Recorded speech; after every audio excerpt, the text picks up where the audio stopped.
ने जो ये प्रेस कॉन्फ्रेंस आज बुलाई है, इसका क्या मुद्दा है और किस विषय पे आप बात करना चाहते हैं? मैं तो पहले अपने जो मीडिया के मेरे भाई बंधु हैं, पहले उनको धन्यवाद करता हूं कि मेरे कहने के ऊपर इन्होंने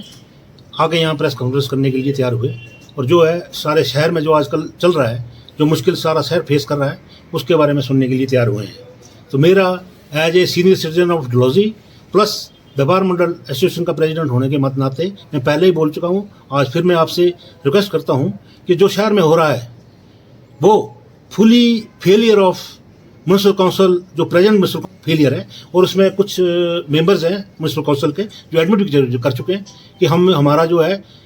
बिजली को बहाल करने में पूरा हम फेल हो चुके हैं। जब ये अपने उसमें पूरा फेल हो चुके हैं तो इनका कुर्सी के ऊपर रहने का भी कोई अधिकार नहीं है,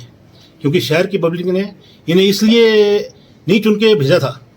उस समय तो उन्होंने पूरी अपनी जोर दम और बल्स के साथ DS ठाकुर जी, जो अभी हमारे जो प्रेजेंट MLA हैं, उनको भी साथ में रखा और उन्होंने BJP सपोर्टेड जो है म्यूनसिपल काउंसिल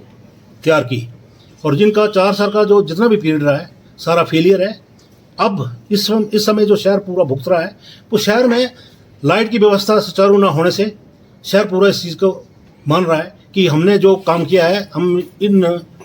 जो प्रेजेंट हमारे काउंसलर हैं इनकी फेलियर है, क्योंकि लोगों ने जब इनको वोटें डाली थी तो कुछ और समझ के डाली थी, लेकिन ये अपनी किसी भी उसमें सही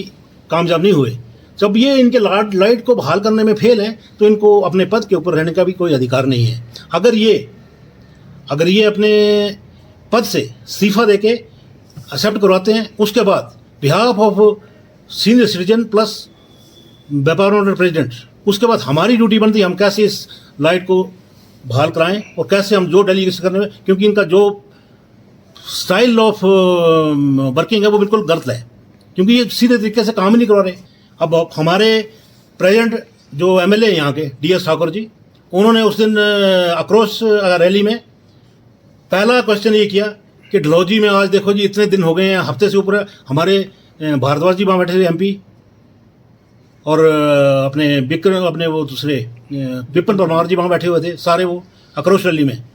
भी। एक साइड तो आप आक्रोश रैली लेके जा रहे हो, दूसरी साइड में आप भी कह रहे हो कि डलहौजी इतना अच्छा पर्यटन स्थल है, ऐसे है वैसे है, लेकिन यहाँ आप बिजली बहाल करने में बिल्कुल नाकामयाब हैं। आपके MP कह रहे हैं कि हम यहाँ ब्रॉड लाइन, रेलवे की ब्रॉड लाइन ला रहे हैं, ये ला रहे हैं। पहले आप डलहौजी की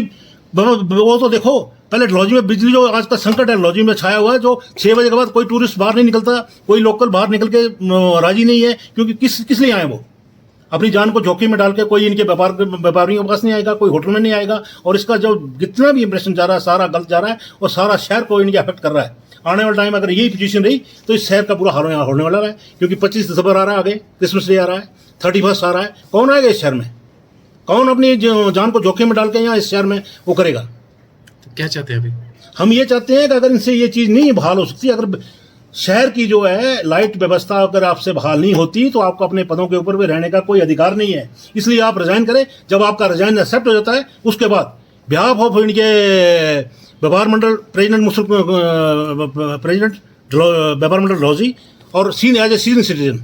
वो हमारी ड्यूटी बनती है कि how to handle the situation and how generate the light. पर ये पहले अपने पदों से रिजाइन तो करें, ताकि इनका जब बिल्कुल फेल ही नहीं हो चुका तो उनको अपने पदों के ऊपर रहने का कोई अधिकार नहीं है। अगर ये अपना रिजाइन एक्सेप्ट करवाते हैं, उसके बाद हमारा इनके शहर के